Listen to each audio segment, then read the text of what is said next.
Freestyle travel. Here we go. That's a beer. Woo! It's coming in hot. All right.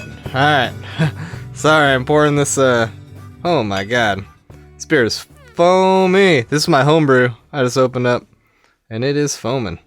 I've had some beers that were undercarbonated. I am taking an exception with this one.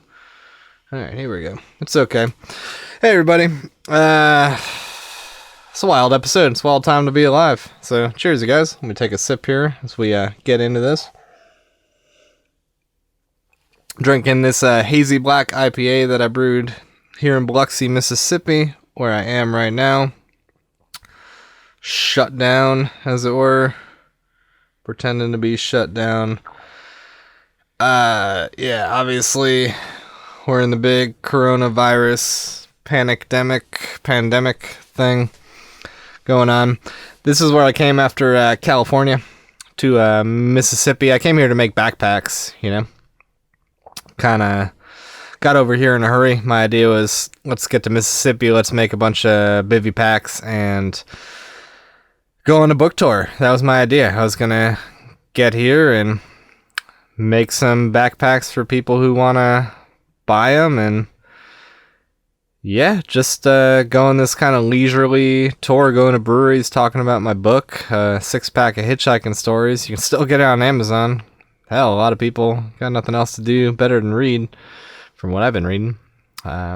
So, yeah, I was going to go to breweries, talk about the book, and make my way to New York, see a bunch of friends, see my buddy Nick, who I did the whole hopping show with. Been going through a bunch of that footage today. And yeah, then this whole virus thing got pretty out of control. So that's just kind of what a lot of people around the world are dealing with right now. And I've had plenty of people...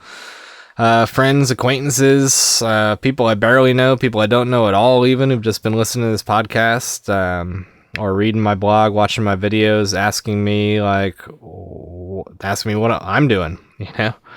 How's hitchhiking during this whole thing? How's traveling? And I haven't been. I've been here. Been stuck in one spot. And I mean, I kind of came here to be stuck temporarily. It's going on a little bit longer. I'm sort of embracing it. Yeah, I don't know what's next. I don't think a lot of people know what's next, how travel is going to work. So I wanted to kind of give you my perspective on how this has gone for me as someone who lives on the road indefinitely. I mean, I live out of a backpack, and now it's kind of like, and I love beer. Hell, I just made a show called Hopping. It's not out yet, about traveling and drinking beer, and now the government and social pressure is indicating don't travel and shut down all the bars and breweries. So a show that I made about two of the things I love the most, going to breweries and traveling, are now being socially shamed and shut down. So here we are. But I do have beer. And I do have a podcast about travel, so that's me cheersing the microphone. Yeah, like I said, I'm drinking a hazy blackout IPA. It's a black IPA I brewed when I first got here to Biloxi. It's a black IPA. It's just juicy as hell. So, yeah, anyways, this whole thing has been nuts. Like, I'm just watching it all go down, and usually I'm kind of immune to the news just being on the road. Like, I don't pay attention to politics. Like, I don't pay attention to pop culture stories, you know? Like, if something's real big, obviously I kind of hear about it. You can't help but hear about some things. But when you're stuck in one place, especially like a big thing like this, sort of like a fake-ish disaster. I mean, I know it's a real disaster, but it's not like, I don't know, it's not like a hurricane or a blizzard. Like, anyways, like, it's sort of the same vibe as like a hurricane or a blizzard, or like the power being knocked out for a week, where people come together. And I really like that aspect of a disaster. I'm not gonna lie, I'm sort of a freak like that. I love a good disaster. I don't like the disaster itself, but I kind of love what happens after it. You got no choice. Once it happened, it happened. So don't knock someone for liking it once it's there. I went to school in Florida. Aaron can relate to this. What's up, Aaron? Shout out. My buddy in California, we went to school together. It was a hurricane, and like once the hurricane happens, it's like people come together, you know? Like I remember like we all knew the power was going to be out, so people were out barbecuing, and because all the stuff in the freezer was going to go bad, and you kind of come together. And this one's a weird one because nothing's actually happened, you know? Like at the time of recording this, the number of deaths in the United States is like up to 400. 400 people have died. You know, more people die in a hurricane. Something like last year, something like 3,200 or 3,800. Over 3,000 people per month die in car accidents. I don't know.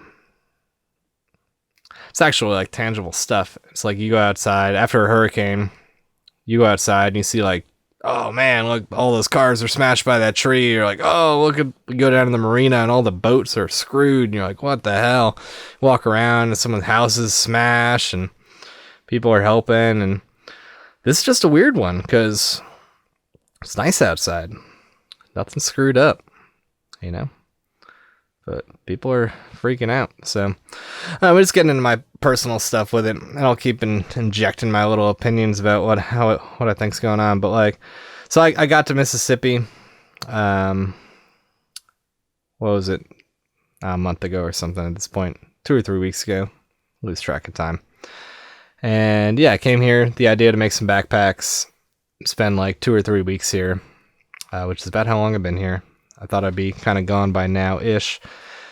And yeah, slowly this stuff started coming out. And then I think the whole spark of it was kind of like the NBA when Rudy Gobert came out, Utah Jazz, and all of a sudden the NBA got canceled. And then it was sort of a domino effect where, you know, people and governments and stuff sort of getting socially pressured into like just shutting stuff down, and just like started becoming more and more clear like, oh, this is like a big event, like people are gonna react to this.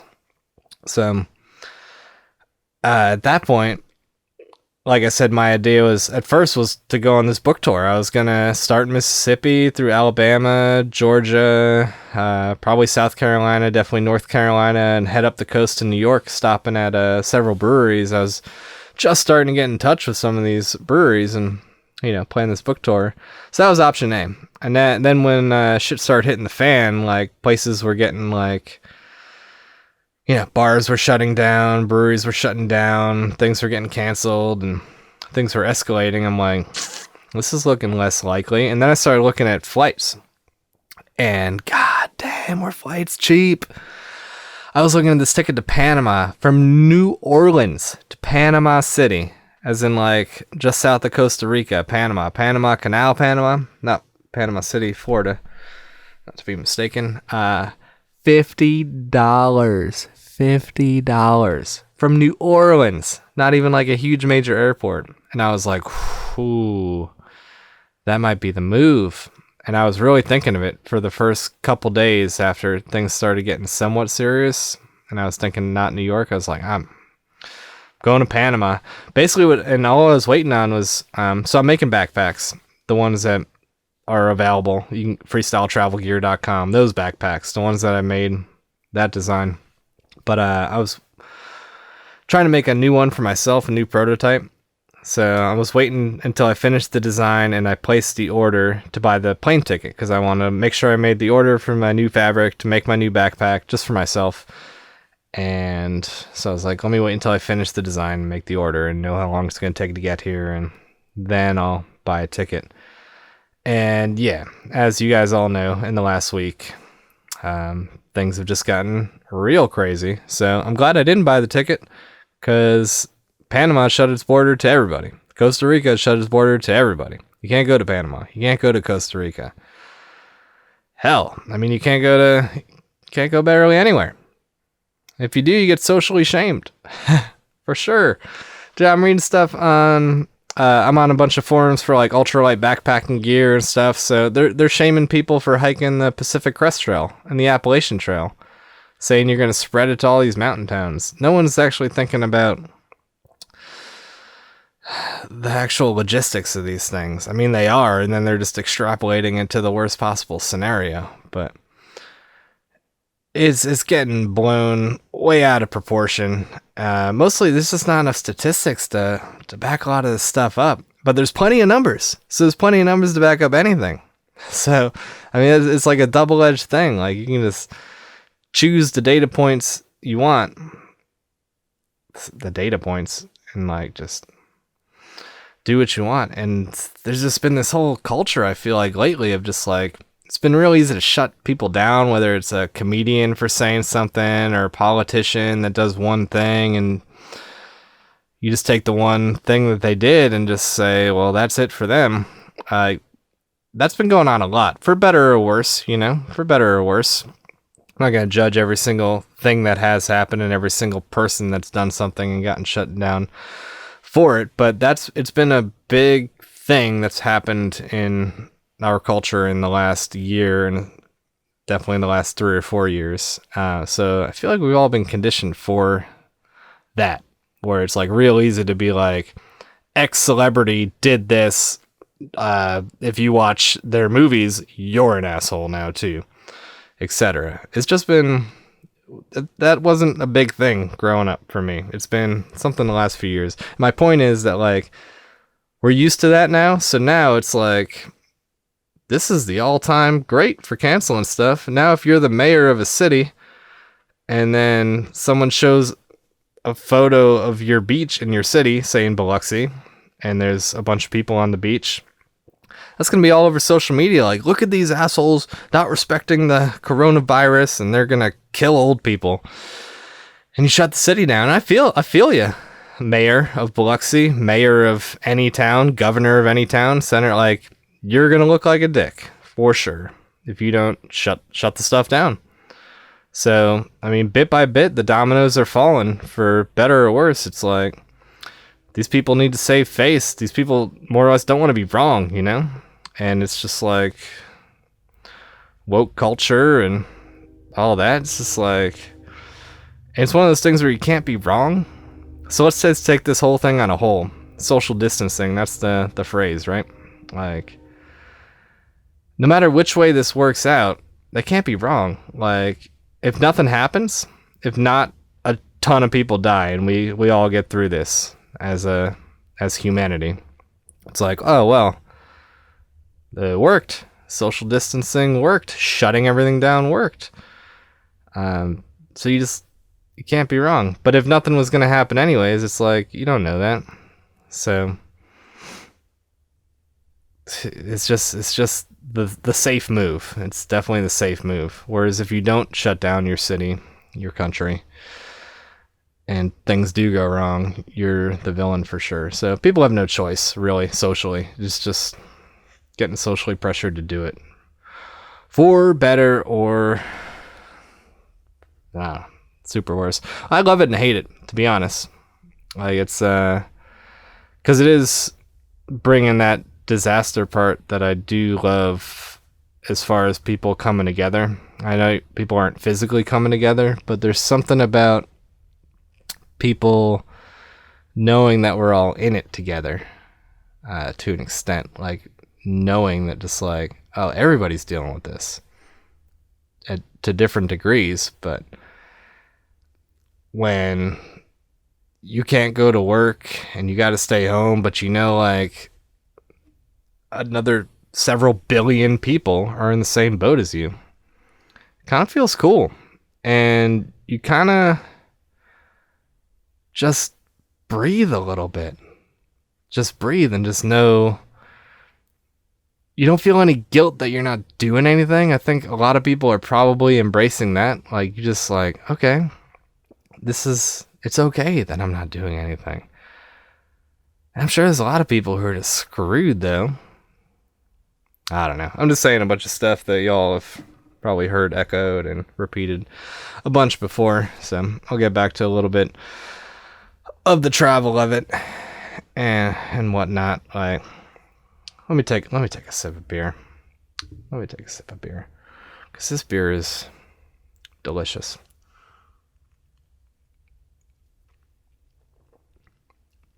It's a hazy black IPA. You don't get any hazier than black. Where are my beer people at? I've been going through all the hopping footage today, so beer's on the mind for sure. But yeah, back to why I love what this whole thing that's going on. And by the way, it hasn't totally affected me so much. Like, yeah, I did want to go to New York. Well, whatever. I live my life by, I mean, this whole thing I've been doing, traveling for the last almost 13 years, is less about travel and more about like the moment and just living and jumping on opportunities as they come and not making hard and fast plans and leaving myself open to stuff. So the whole book tour to New York thing, the temporary wanting to go to Panama thing, it's whatever. I just roll with the punches, so it's fine. It's okay. But yeah, I think this will actually be a cool thing for a lot of people to pursue what they're into. I'm sure there's a ton of people that are finally like starting to write that book they've been wanting to write. I'm sure there's a lot of people like who work at a pharmacy, and they're not stoked about being a cashier at a pharmacy. Well, a pharmacy is a bad example because those are still open. But let's say you're a bartender. There's a lot of bartenders right now that are stuck in their apartment and finally writing music. That's my point. They're writing music. They're writing a book. They're writing a business plan for some shop they want to open. People are doing stuff and they're not feeling guilty about it. I'm sure. And that's really cool because that's what it's about. It's just like letting yourself be free. And for these people, like if they can hold up financially and whatnot and like whatever, get yourself some food and hopefully your landlord's not crapping on you. I don't know. I haven't heard any of these stories about that, but it's like, you can't feel guilty. You can't feel guilty about no going to work. You're basically on house arrest. So that's out the window, the guilt aspect. So a lot of people probably have time to focus on like whatever it is. Writing that book, writing that song, starting a new business, getting into brewing, like sewing, whatever it is. People can start doing that. There's probably going to be a ton of creativity that comes out of this. But who knows? Who knows how long this whole thing's going to last and what's going to go down, how much weirder it's going to get, how much people are willing to succumb to some of the absurdity. I don't know. But I can tell some people are feeling a little bit free. And I don't know what I'm going to do. Like, I'm just going day by day. Like, I placed an order for the fabric that I need to make my next backpack yesterday. Like, I'm here because I'm here. Like, I'm good, Like, yeah, I probably would have left by now, but now I'm just sort of embracing the moment. And I'm just going day to day. I want this fabric to get here. I want to make this new backpack tent jacket combination that I'm making. It's going to be the most insane thing that I've made to date. It's going to be really light. Blah, blah, blah. Pretty freaking cool, actually. I'm excited about that. But my point is, selfishly, and I don't even mean that in a negative way, that's just what I'm up to. So it's not really affecting me so much in this moment because this is kind of what I feel like doing.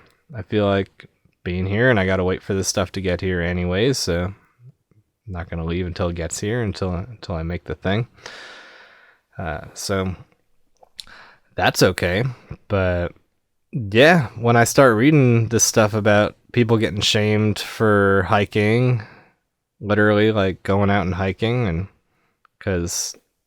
and specifically through hikers, and they're getting shamed because they could go to a grocery store and infect these little towns. And I get it. You could go to a little town and resupply and spread your coronavirus to the cashier, who then spreads it to their family. But it's like, get a little creative, People are getting shamed, just like, don't hike at all. It's like, this shouldn't be about like shaming people and who's the most woke and who's doing the right thing and don't fuck up. I mean, be creative. Go hiking. I say go hiking. I say go through hiking. Do whatever you want. You know what you do? You call the grocery store. If you're really that concerned, if you really think you've got it, you're going to spread it to someone, call the grocery store and be like, hey, I'm just being overly cautious. I need like 6 packets of ramen. You think you leave it outside? I'll leave you some money. You can squirt it with your sanitizer or something. Like, whatever. There's a bunch of solutions. Just like walk in with gloves. Like, don't freak out. 400 people have died.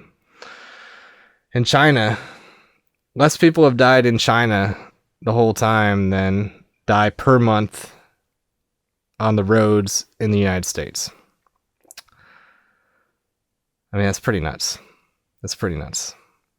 By the same logic, and I know, like, I don't know, there might be a time where we listen to this and 1 billion people have died, and I'd look like a dick, but it's like, no one's ever suggested shutting the roads down. Over 3,000 people a month die on the roads. You'd think with the same logic, it'd be like, shut the roads down until we can figure this out. Let's get this vaccine of electric cars going. No one on the roads. Like, it's just insanity to me. And at the same time, I get it. You know, whatever. Wash your hands. Let's do this. Let's get through this. But it's a wild time. It's a wild time to be alive. It's fun. That's the fun part. So I'm going back and forth here because a lot of it it's freeing. It's really freeing. Like, to see people just free. In a way, they're free. Like, you're trapped and you're free. Like, people are being sheltered in place. But at the same time, it's like,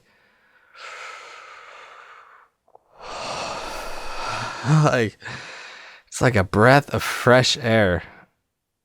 Thanks to a respiratory disease. Like, you can really just, like, step back, get out of the grind.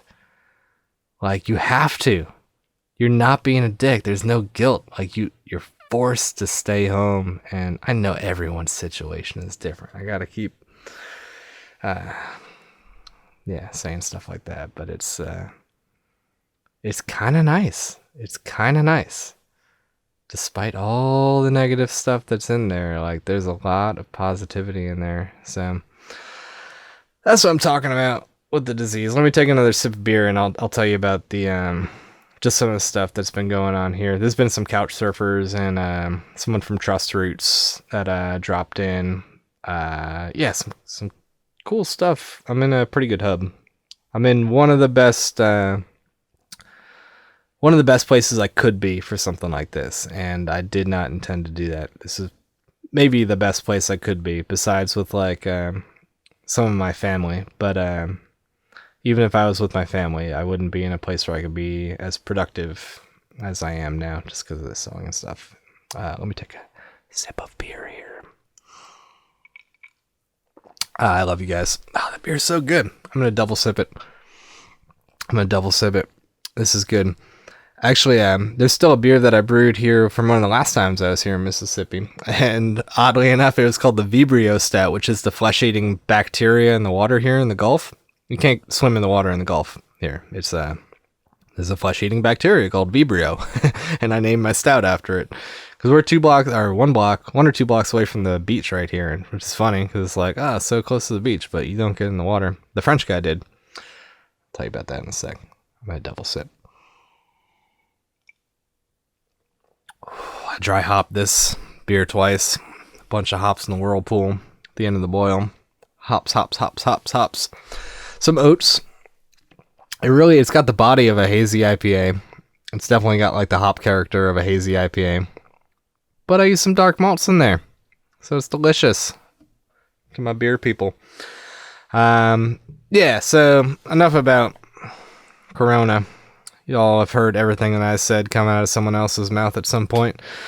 So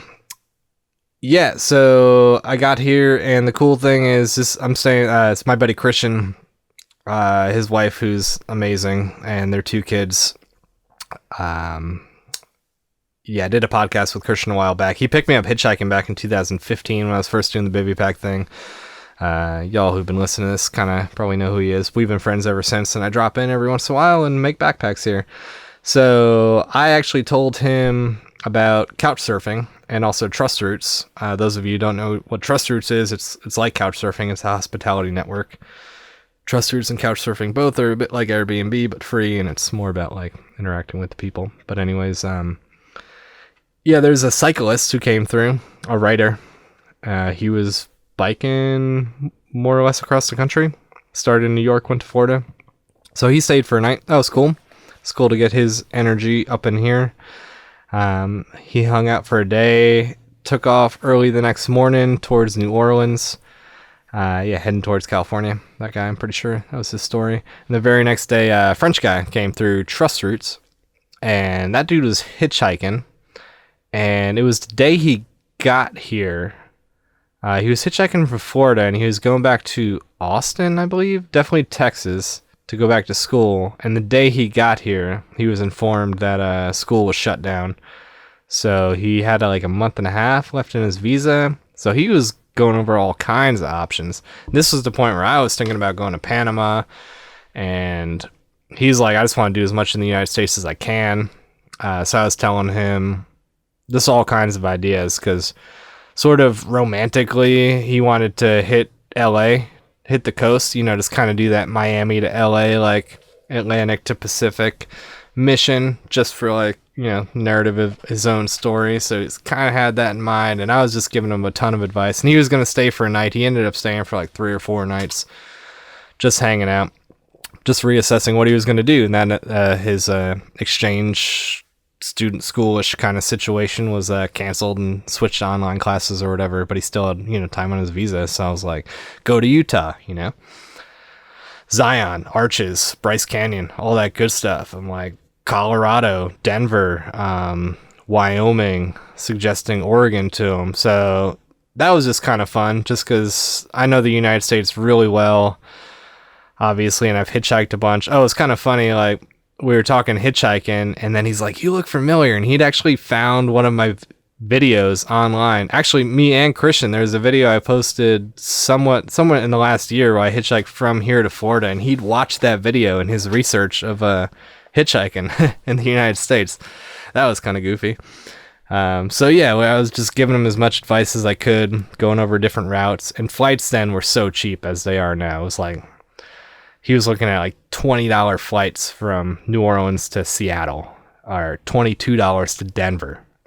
Just dumb, stupid flights. So it was like, because I was telling him, once you get past some of the cooler spots in Texas, it's just kind of trash, just like long stretches of nothingness that you gotta put up with, whether you're going through El Paso or through Albuquerque, like between those two spots. And arguably those spots are not the best places to be unless you like know somebody who knows what's up.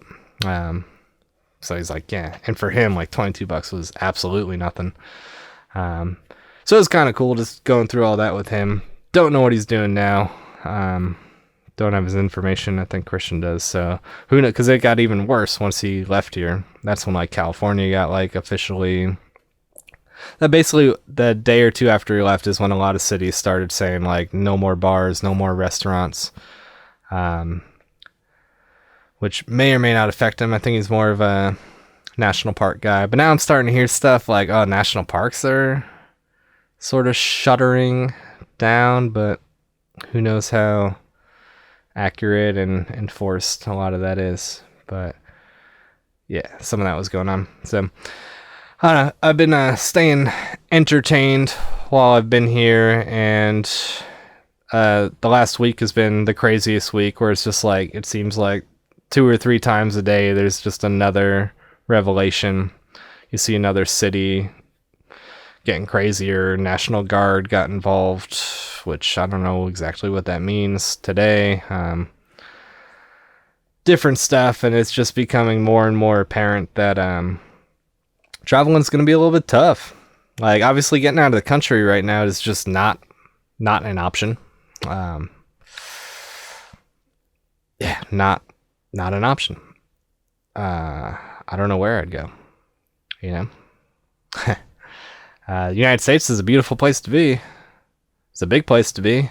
Right now, we're getting into March, April, so I would not mind going north, hitting up all the awesome states for this time of year, getting into this time of year towards summer, like your Idahos, your Wyomings, your Montanas, your Dakotas, I guess. Michigan for sure. All that good stuff.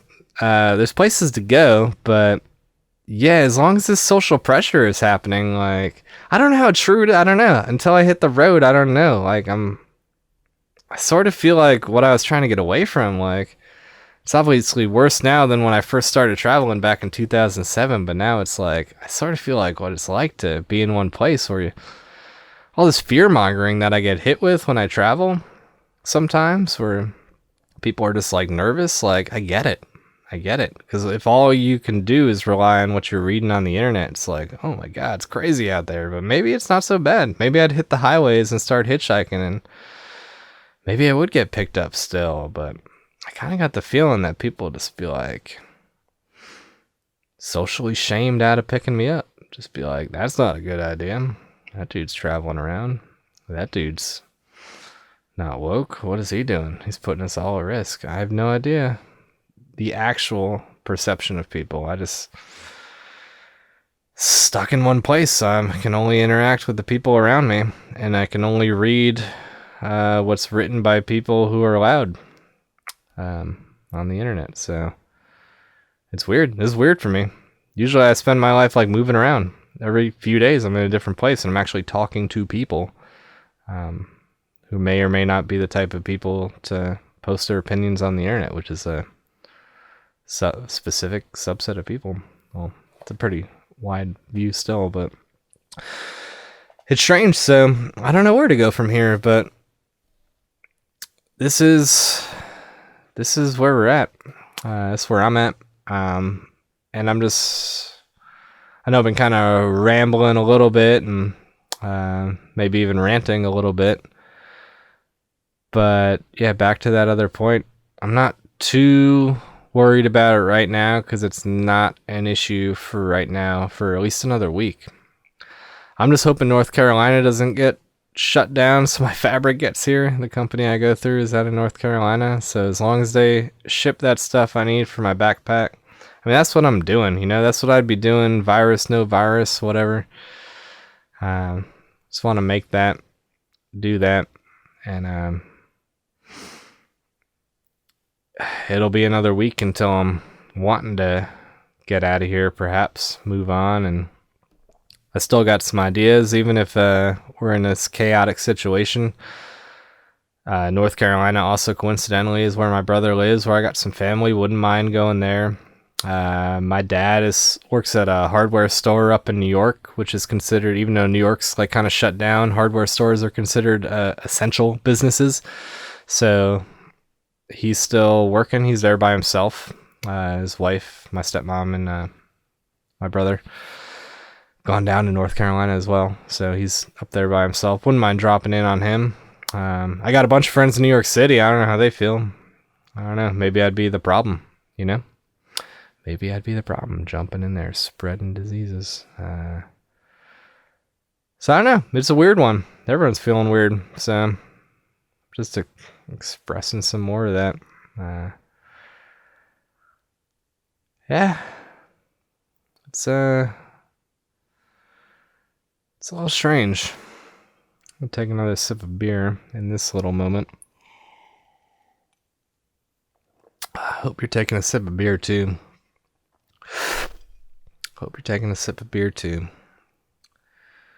Yeah, I can't even go to breweries, man. Can't even go to breweries. What breweries are open right now? Can someone tell me? As soon as you tell me, it's going to get shut down. Damn. Pretty nuts. So, that's pretty much what I got for you. There's another guy here. Another little tidbit. There's a guy who couch surfed with Christian here in Mississippi before I got here. He came and left before I was here. Christian kind of talked about him. And that dude was in Houston for a while, and he decided to come back here. He's a roadie, among a lot of other things. And he maybe had a gig in Vegas, and it was right at the brink of all this stuff getting shut down, and his choice was either go to Vegas and see if it gets worse, or maybe come back here. So he came back here. So this guy's got a trailer, and he's hanging out. He's a pretty cool dude. He barely flew his fresh girlfriend out from Houston, so she just got here too. Barely, you know. Flights and stuff are getting weird too, but she was able to make it out here, so... It's cool. At least there's a lot of energy flowing around here while I'm, stuck making backpacks, and I got plenty of stuff to do, Like, I would love to be in Panama or New York doing my book tour, but it doesn't hurt my feelings too much to get some more backpacks done for other people, get my backpack done, work on... I'm not editing the hopping show, but I'm helping a lot with it. So I got that to do. I'm gonna record an audiobook for that 6-pack of Hitchhiking Stories. So I got plenty of stuff to do. Yeah. Anyways, I feel like I'm getting into ramble mode, so I'm gonna play that little outro music and think of a few last things to say to you, and then we'll all move on in our lives.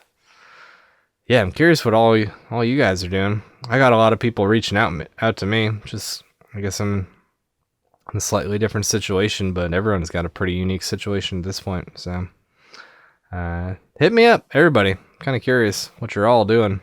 So let me transfer into that outro music, and then we'll move on to the next set of points. Why not? All right, you guys. I brought you back just to make you listen to me take another sip of beer. I wish I could share it with all y'all. If anyone feels like traveling through Mississippi, taking the risk, come on down. Be here for another week or so. Damn, my friend has been talking about going up to South Dakota, like on the farm. Starting to, I don't know, he's not getting paranoid, but he's thinking about getting paranoid. You know what I'm talking about? He's like, I don't think anyone's worried about the virus. Most people are worried about like the result of the reaction to the virus, and he's going far with it. Like, what if the food runs out and people start, shooting people, looting, and travel gets shut down? So I don't know. He keeps bringing up this thought of going up to South Dakota. He's just floating it around. I don't know if I'd go with him or not. Probably not. I might take part of the ride. Who knows? But yeah, this beer is good. I'm just glad to have homebrew. I'm glad to be in a spot where I got some homebrew. I should probably hit up the homebrew store, because this is the big benefit of being in Mississippi, is Mississippi sucks. Mississippi is like, they're proud. It's like a line of theirs, like last in the country. They argue with Alabama who's last. Let's put it that way. Who's 49, who's 50. You know what they actually say? They say Mississippi's 51st, because they like count DC and stuff. But what I'm saying is, like, if the whole world's gonna do what the whole world does, like as in like everyone gets, domino effect, and they're like, oh crap, they shut down bars, we gotta shut down bars. Oh crap, they said stay in place, only essential business, we gotta do that. Mississippi's always last, baby. So by being here, it's like we see in the future, China does something, and then Italy does it, and then California and New York do it, and then North Carolina does it, and then and then finally Mississippi's the last one. So that's sort of his sort of vibe, and it's like we can see what's coming. That's the benefit of being last, is you get to see what's coming. We can watch what California and New York does and know that we got a week or two until it trickles down to here. So in that regard, he's like, all right, maybe if China's already shut down, like that's probably where we're going. And where would you rather be? Among whole Mississippi or up in South Dakota, where I guess there's freezers full of food and you go hunting and there's plenty of land and blah, blah, blah. Anyways, I'm not saying I'm going to do that, but that's just something that's been being floated around more interested in make my backpack. So let me stop rambling. I'll get some more episodes up here. I mean, I was sort of, this is what's going on. So this is what this episode has been about. So that's what it is. I definitely will have a lot more positive. Not that this has been a negative episode. It's just been a rambly, ranty one, I guess.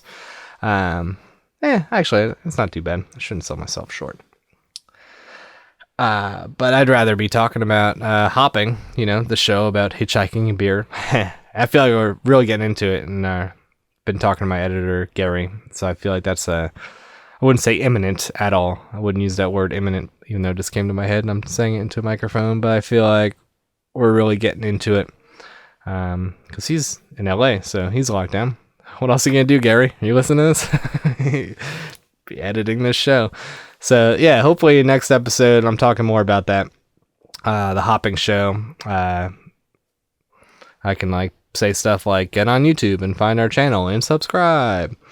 And get the audiobook for 6-pack of hitchhiking stories up. I'll do that one of these nights that I feel like it. I'll record that and get that up. That'll be something fun, a little bit more fun. Some backpacks. I'll get try to post some more videos and show you about the new design. And yeah, for sure, I've been here, so I've had time to make bivy packs. So if you want to buy a bivy pack, now's the time. Actually, if you're listening to this podcast, and you want to buy a bivy pack, they sell for $350 on the website.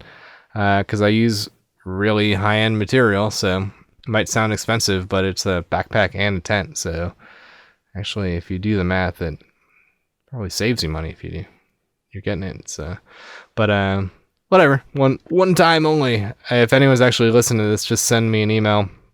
What email address am I giving out on this thing? Doesn't matter. Hobolifestyle@gmail.com. Let's just say that. If you're listening to this and you want a bivy pack, email me at hobolifestyle@gmail.com and I'll give you $100 off. I don't know. I just made that up on the fly, so now I got to honor it until April 15th. I'm also making that up. Yeah, so I'll sell you one for $250. I don't care. Till April 15th if you email me there. Otherwise, it's freestyletravelgear.com. You can get them for the normal $350. So I'll remember. I'll give you the price. It's got to seam seal them. I got a bunch done now. I just got to seam seal them. So just paint the seam so they're waterproof. But yeah, I've had the time to make some, so they're here. So there's a random deal I thought of on the spot. But yeah, that's it. As always, you can follow me on social media where I haven't been posting lately, but Hobo Lifestyle everywhere, Facebook, Instagram, all that stuff. Let me let you guys go. Get back to your whatever you're doing. And yeah, just hit me up. I'm just curious. I'm actually curious, who's listening to this, and leave a review on the podcast. I usually don't ask for that, but most podcasts do, and something I should be doing. Leave me a review on iTunes or wherever you listen to your podcasts. And yeah, actually hit me up. Just hearing who's listening to the show and what you're thinking about, probably make a difference in what I talk about. I can cater it a little bit more to you. You can either use that email I just mentioned or get on social media, Freestyle Travel Show on Facebook, Twitter account, all that stuff. And I'll listen to what you got to say. You can always go to hobolifestyle.com and look at a bunch of gear and stuff that I suggest and other travel advice that you apparently can't use for a little while. And you can listen to me take one more sip of beer, and then I'll say goodbye. I love you guys. Beer is good. All right, you guys. It's been another episode of the Freestyle Travel Show. I am Kenny Flannery, and I will see you down the road.